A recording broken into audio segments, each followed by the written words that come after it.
Hello friends, welcome to our channel Physics Point academy.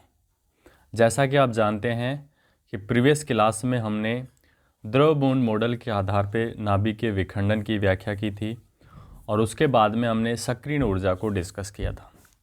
आज का जो हमारा जो टॉपिक है वो है श्रृंखला अभिक्रिया। श्रृंखला अभिक्रिया या इसको इंग्लिश में बोलते हैं चेन रिएक्शन। तो श्रृंखला अभिक्रिया या चेन रिएक्शन क्या होती है उसको हम यहाँ पे समझते हैं कि एक विखंडन में मुक्त हुए न्यूट्रॉनों द्वारा आगे से आगे क्रमिक रूप से नए विखंडन को प्रेरित करने वाली जो अभिक्रिया है उसको हम बोलते हैं श्रृंखला अभिक्रिया। उसको हम क्या बोलते हैं? श्रृंखला अभिक्रिया। एक विखंडन में मुक्त हुए न्यूट्रॉनों द्वारा आगे से आगे क्रमिक रूप से नए विखंडन को प्रेरित करने वाली जो अभिक्रिया है उसको बोलते हैं श्रृंखला अभिक्रिया। देखो, अब इसको इस डायग्राम की हेल्प से समझते हैं कि जैसे हमने एक न्यूट्रॉन लिया,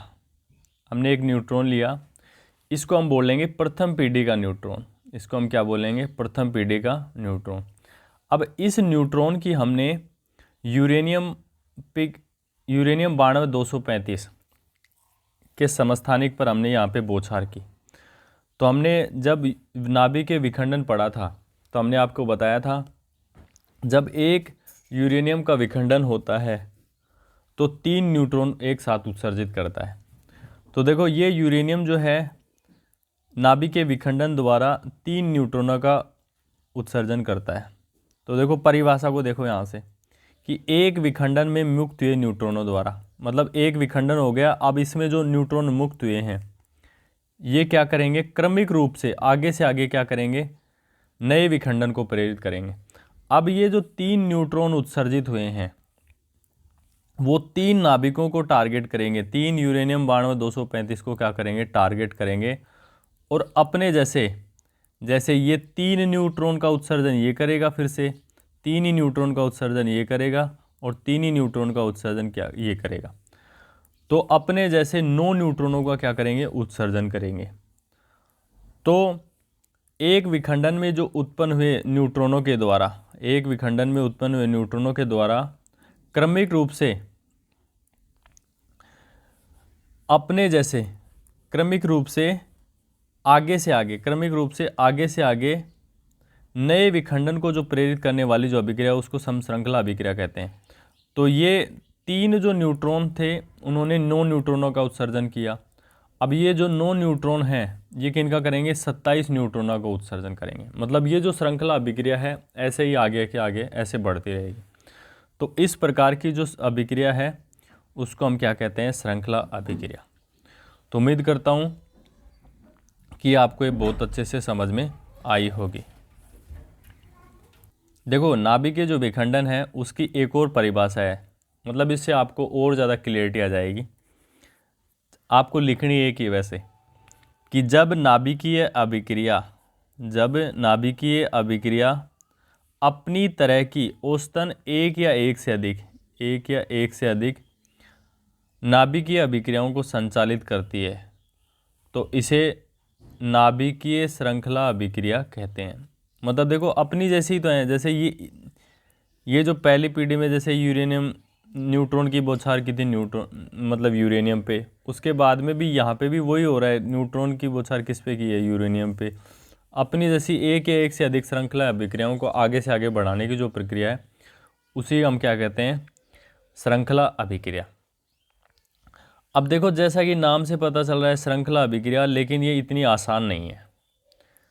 अब देखो, लिखा है कि स्वतः पोषित का मतलब रहता है कि जैसे आपने एक बार ईंधन डाल दिया, जैसे हम देख सकते, जैसे कोई भी हमारे पास वाहन है उसमें हमने जैसे पेट्रोल और डीजल डाल दिया तो उसके बाद में हमें देखना नहीं पड़ता जब तक वो ख़त्म ना हो जाए कि मतलब वो बाइक चलती रहती है या अपना जो साधन वो चलता रहता है। लेकिन यहाँ पे जो हम यूरेनियम जो 9235 है या जो नाभिकीय जो विखंडन अभिक्रिया है ना, वो मतलब इतनी आसान नहीं होती। तो मतलब इसको स्वतः पोषित मतलब नहीं होती, अपने आप नहीं चलने वाली होती। तो देखो स्वतः पोषित अभिक्रिया में आने वाली समस्याएं, मतलब कोई भी जो अभिक्रिया है वो खुद से खुद आगे बढ़ती रहे, ऐसी अभिक्रिया के लिए क्या मतलब समस्याएं आती हैं, उसको हम यहाँ पे डिस्कस कर रहे हैं। तो लिखा है कि स्वतः पोषित श्रृंखला अभिक्रिया एक कठिन प्रक्रिया है। कैसी प्रक्रिया है? कठिन प्रक्रिया। अब कठिन कैसे हैं? अब देखो इसमें कुछ ना कुछ समस्याएं हैं, तभी ये कठिन प्रक्रिया है। इसमें निम्न समस्याएं होती हैं। अब इसमें समस्याएं होती हैं, वो कौन कौन सी समस्याएं हैं वो हम यहाँ पे एक एक करके देखते हैं। पहली जो समस्या है वो है यूरेनियम को समृद्ध करना, इनरिचमेंट ऑफ यूरेनियम, यूरेनियम को समृद्ध करना। अब देखो यहाँ पे यूरेनियम को कैसे समृद्ध करते हैं। एक नाभिकीय भट्टी में ईंधन के रूप में प्राकृतिक यूरेनियम को क्या के काम में लिया जाता है। मतलब कोई भी जो न्यूक्लियर रिएक्टर है या कोई भी नाभिकीय भट्टी है, उसमें ईंधन के रूप में हम किसको काम में लेते हैं? प्राकृतिक जो यूरेनियम है उसको काम में लिया जाता है। अब कहता आगे प्रकृति में यूरेनियम के 3 समस्थानिक, यूरेनियम 92-234 मतलब यूरेनियम 92-234, और दूसरा है यूरेनियम 92-235, और तीसरा जो है यूरेनियम 92-238। ये 3 समस्थानिक पाए जाते हैं प्रकृति में। कहने का मतलब जो सबसे ज़्यादा जो हाँ, ये 3 समस्थानिक पाए जाते हैं प्रकृति में। उससे आगे देखते हैं कि यूरेनियम 92-238 92-238, इसकी जो क्वांटिटी है नेचर के अंदर वो है 99.28%, जबकि यूरेनियम 92-235 इसकी जो क्वांटिटी है नेचर के अंदर वो है 0.7%, और जबकि यूरेनियम 92-234 ये जो है नेचर के अंदर लगभग नगण्य के बराबर है, और इसकी जो क्वांटिटी है 0.02% मात्रा में क्या है, ये उपस्थित है किसके अंदर? प्रकृति में। तो कहने का मतलब देखो सबसे ज़्यादा तो कौन सा है? यूरेनियम 92-238, और उससे कम जो कौन सा है? यूरेनियम 92-235, और सबसे जो कम जो मात्रा में है वो है यूरेनियम 92-234। अब देखो हमारे पास ये तो हमें पता चल गया कि हम नाभिकीय जो भट्टियाँ होती हैं उनमें जो प्राकृतिक जो यूरेनियम है उसको काम में लेते हैं, और उसके 3 समस्थानिक हैं, उनकी हमने परसेंटेज में मात्रा बता दी कि किसका कितना परसेंटेज है। अब देखो आगे देखते हैं इसमें क्या होता है। यूरेनियम 92-235 नाभिक का विखंडन कम ऊर्जा 0.025 इलेक्ट्रॉन वोल्ट के न्यूट्रॉनों द्वारा हो सकता है। कहने का मतलब ये है कि जो यूरेनियम 92-235 है, इसका जो विखंडन है बहुत कम ऊर्जा के इलेक्ट्रॉनों के द्वारा, न्यूट्रॉनों के द्वारा इसका विखंडन हो सकता है। और वो कितना है? 0.025 इलेक्ट्रॉन वोल्ट का आपके पास में एनर्जी का कोई न्यूट्रॉन है, तो उसके द्वारा आसानी से यूरेनियम 92-235 का विखंडन हो सकता है। जबकि यूरेनियम 92-238 जबकि यूरेनियम जो 92-238 है, इसके विखंडन के लिए उच्च ऊर्जा वाले न्यूट्रॉनों, मतलब लगभग 1 मेगा इलेक्ट्रॉन वोल्ट ऊर्जा की आवश्यकता होती है। मतलब यूरेनियम जो 92-235 है उसके विखंडन के लिए तो कम ऊर्जा वाले न्यूट्रॉनों की आवश्यकता है, जिनकी एनर्जी कितनी होनी चाहिए? केवल 0.025 मेगा इलेक्ट्रॉन वोल्ट केवल। जबकि यूरेनियम जो 92-238 है, इसका विखंडन करना है तो आपको मतलब ये स्थायी है, कहने का मतलब इसके लिए आपको ज़्यादा एनर्जी की ज़रूरत पड़ेगी, 1 मेगा इलेक्ट्रॉन वोल्ट एनर्जी की। अब देखो नाभिक के विखंडन से प्राप्त न्यूट्रॉनों की ऊर्जा जो होती है ना, वो 1 मेगा इलेक्ट्रॉन वोल्ट से कम होती है। अब हमारे पास समस्या ये आ गई कि जो नाभिक के जो विखंडन से भी जो प्राप्त हो रहे हैं ना न्यूट्रॉन, तो उनकी जो एनर्जी होती है ना वो 1 मेगा इलेक्ट्रॉन वोल्ट से कम होती है। इसका मतलब ये हुआ कि न तो आसानी से इसका विखंडन होगा, क्योंकि इसके लिए तो 1 मेगा इलेक्ट्रॉन वोल्ट एनर्जी चाहिए, और ये जो है ये प्रकृति में कम मात्रा में है, तो ये समस्या हो गई। तो देखो, अतः यूरेनियम 9238 का स्वतः विखंडन संभव नहीं है, क्योंकि हमारे पास 1 मेगा इलेक्ट्रॉन वोल्ट के इक्वल एनर्जी नहीं है, तो कैसे विखंडन होगा। दूसरी समस्या क्या है, तथा यूरेनियम 92235 की क्या है, मात्रा कम है।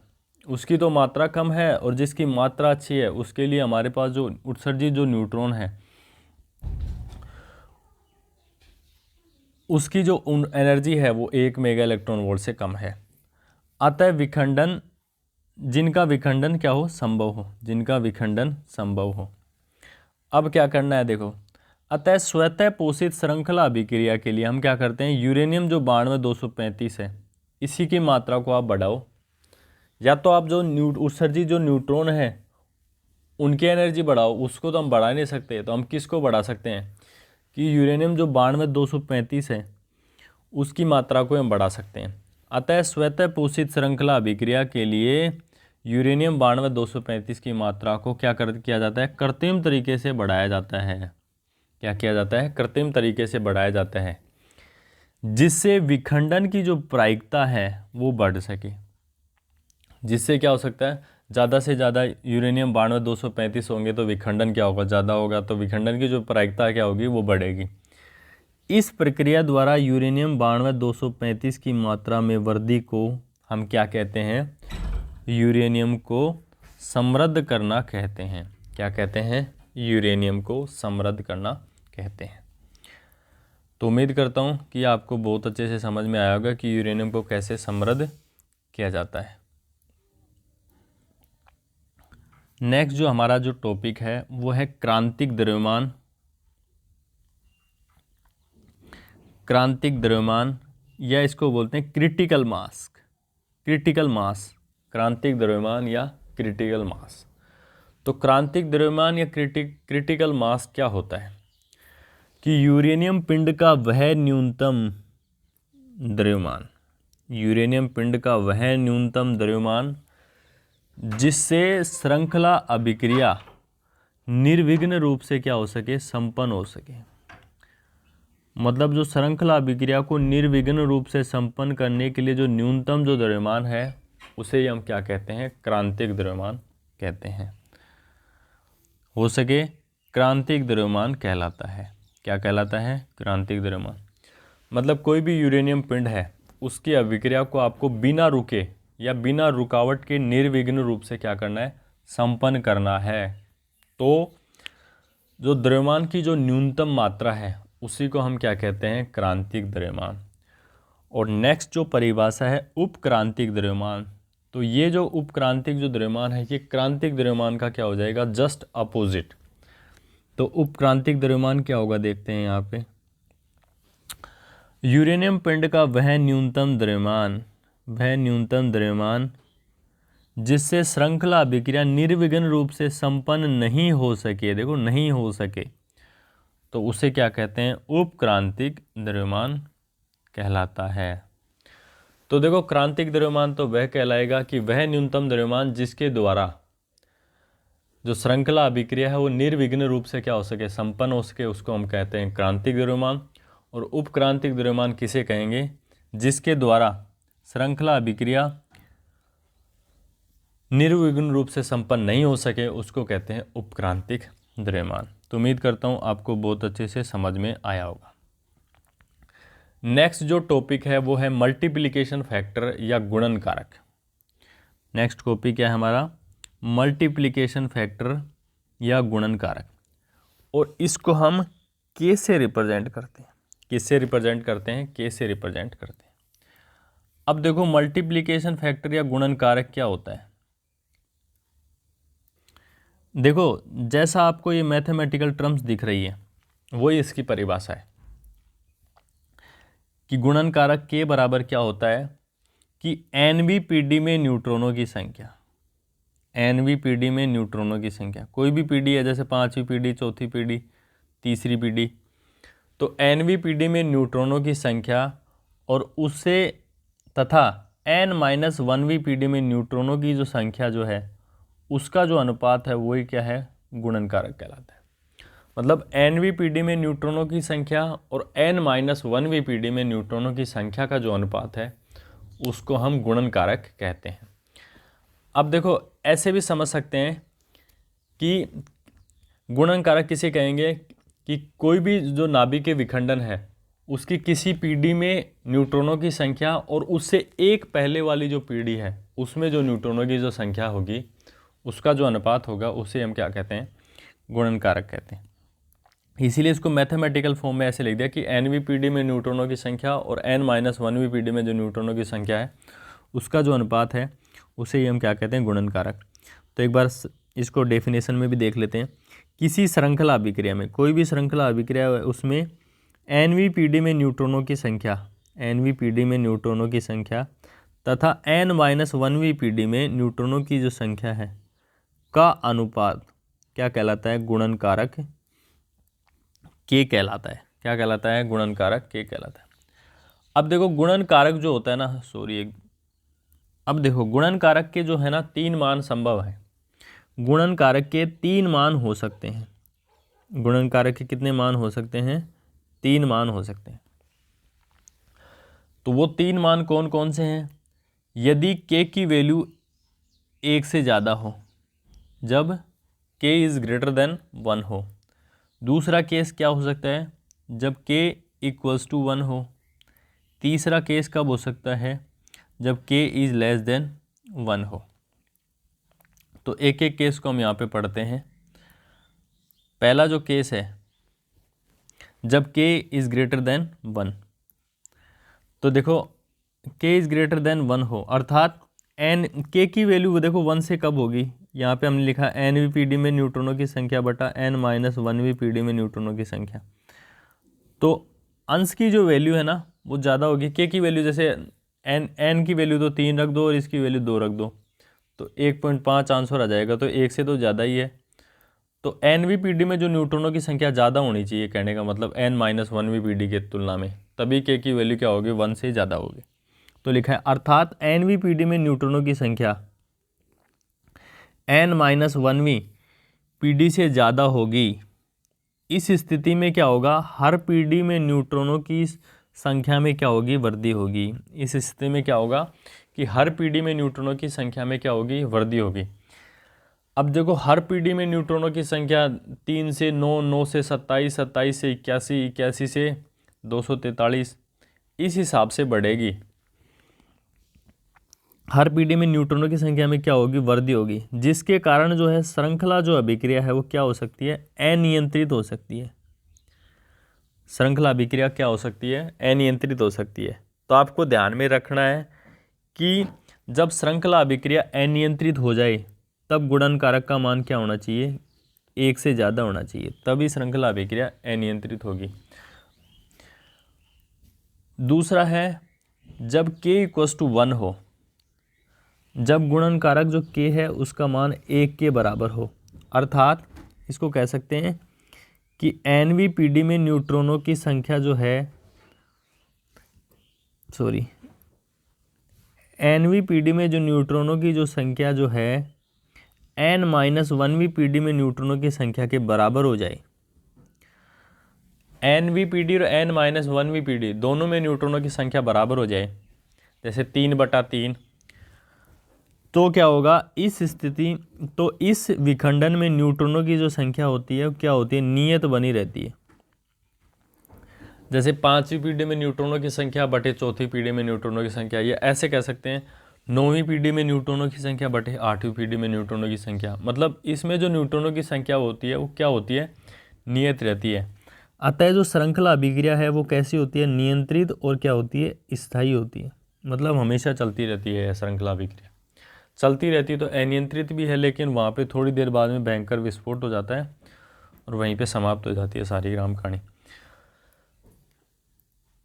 और थर्ड जो केस है, जब k की जो वैल्यू है वो क्या है, 1 से कम हो, k की वैल्यू क्या हो, 1 से कम हो। तो k की वैल्यू 1 से कम कब होगी, जब NVPD में न्यूट्रॉनों की जो संख्या है वो N-1VPD से क्या हो, कम हो। मतलब जैसे 1/2 हो जाए, तो 1 से कम हो जाएगी। तो ये तो nवीं पीढ़ी में न्यूट्रॉनों की संख्या आ रही है, n-1वीं पीढ़ी में न्यूट्रॉनों की संख्या। ऐसा होगा तभी तो 1 से कम आएगी वैल्यू। इस स्थिति में न्यूट्रॉनों की संख्या क्या होती है, लगातार कम होती है। क्या होती है, लगातार कम होती है। जब न्यूट्रॉनों की संख्या लगातार कम होगी तो न्यूट्रॉन ही नहीं रहेंगे, तो श्रृंखला अभिक्रिया को क्रमिक रूप से आगे कौन बढ़ाएगा। मतलब न्यूट्रॉन की बौछार करते हैं तभी तो नाभिक के जो विखंडन है वो प्रेरित होता है। अगर प्रेरक ही नहीं रहेगा तो नाभिक के विखंडन कैसे होगा। तो इससे क्या होगा कि अंत में श्रृंखला अभिक्रिया जो है वो क्या हो जाएगी, बंद हो जाती है। क्या हो जाती है, बंद हो जाती है। तो ये तो था गुणन कारक। और इससे पहले हमने पढ़ा क्रांतिक द्रव्यमान, उपक्रांतिक द्रव्यमान और यूरेनियम को कैसे समृद्ध किया जाता है इसके बारे में हमने पढ़ा। और ये कल का था सक्रियण ऊर्जा के बारे में। तो फ्रेंड्स, आज की क्लास में इतना ही। मिलते हैं नेक्स्ट क्लास में। और अभी तक आपने हमारे चैनल को सब्सक्राइब नहीं किया है तो प्लीज़ सब्सक्राइब करें। जय हिंद, नमस्कार।